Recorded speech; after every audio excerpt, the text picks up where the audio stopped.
Today's objective is calculating the percent of change. Prices are one example of something we often calculate the percent of change. We also do it in population growth. We do it in a lot of things, okay? To do this, we find the change in the prices and compare it to the original price. We can find the percent of change by using a proportion or direct translation from a fraction to a percentage. So here are some examples. Last year the cat food was $12, now it's $15. What is the percent of? Well, the first thing you need to do is say, is this an increase or a decrease? So if I'm going from $12 to $15, that is an increase.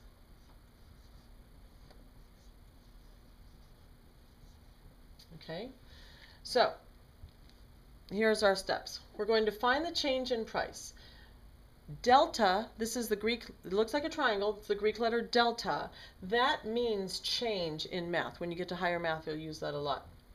So we're going to use it as a shortcut because every time we do this, we're going to write a little ratio, the change ratio, okay? Now we're going to write this as a ratio to the original price. We're going to find the change, write that as a ratio with the original price. Then we're going to make a proportion or change it to a percentage using direct translation. So here's our change. What's the change? We take our two numbers and always subtract the smaller from the larger. 15 take away 12 is 3. You can do that in your head. The ratio, you need to write change over original every single time, okay? Because it helps you remember what you're supposed to do. So we're going to write 3 over 12 because 12 was the original price. Okay, it's not the one that's most expensive, it's the original price. It's what happened before or originally or in the beginning, or depends what the words say. Now if you want to write it as a proportion, you can write 3 over 12 equals x over 100. It's change over original equals percent over 100. Because, well, you know what, I'll change that to, instead of x, and make it be the percent. And that's the x, okay? So, or if you want to do it as direct translation, you just say x equals 3 over 12, and we can figure that out. So let's say we were going to do it as the proportion, okay? Let's reduce this and make it be 1/4. Now if we look at our proportion, 1 is to 4 as what is to 100? 25, because it's 1/4. So x equals 25%. Okay, if I'm doing it this way, the direct translation, changing the fraction to a percent, first I change it to a decimal, so 3/12 is the same as 25%, and then I write, or 3/12 is the same as 0.25 as a decimal, and then I write that as 25%. Got a little close. All right, let's do another example. The regular price of the dress is $75. Today only, it's $50. What is the percent of, what is this, increase or decrease? Well, it started at 75 and now it's 50, so hopefully you said decrease. Okay, so we need to determine if it's an increase or decrease. So we're going to write our change, the bigger number minus the smaller number. 75 minus 50 is 25. Okay, we're going to write change over original, and I'm letting, the reason I told you the delta is because I'm letting you write that so you don't have to write CHANGE over ORIGINAL. Just write change over orig. Okay, so 25 over 75 equals x over 100, or you can just write 25 over 75. So I'm going to write the proportion down to you, but I'm not going to solve it that way. I'm going to solve it using direct translation. So this is 1/3. Right? 1/3 is 30.33 repeating. So that would be 33 1/3%. It's 1/3 off. That's pretty good. Okay. Especially if you like the dress, right?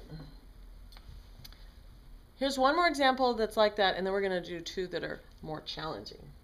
I bought the necklace for $80 and sold it for $200. I should have put an exclamation point there, huh? Find the percent of, well, what is this? Is this an increase or a decrease? If I bought it for 80 and sold it for 100. Well, it went up, so it's increase. Okay, it's really funny when I write like that, I can't even see what I'm writing. So what's our change? 200 minus 80, 120. Okay, so change 120 over original. We bought it for 80. That's our original price. Equals the percent, or x over 100. Notice how the numerator is more than the denominator. So my numerator is going to be more than 100. So that's going to, it tells me it's going to be over 100%. Okay, so when you have your decimal, it's going to be 1 point something, and it'll be over 100%. So if I were just going to write this, so you could reduce and cross multiply if you're doing it as a proportion. But in the direct translation, I'm going to write 120 over 80. Let's simplify that. Cross off the zeros first, always. What goes into 12 and 8? 4. Reduce it, 3 over 2, which is 1.5 as a decimal. How do you move it to a percent? Move it 2 places to the right, 150%. Wow, that's a 150% increase. I made the money I paid for it, and another $40. Good job. Okay, these are more challenging. Are you ready?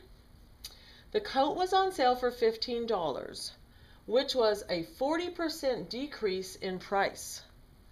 What was the original cost? Okay, you need to start thinking now.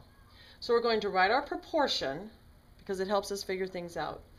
We're going to fill in what we know, and then we're going to find the missing number.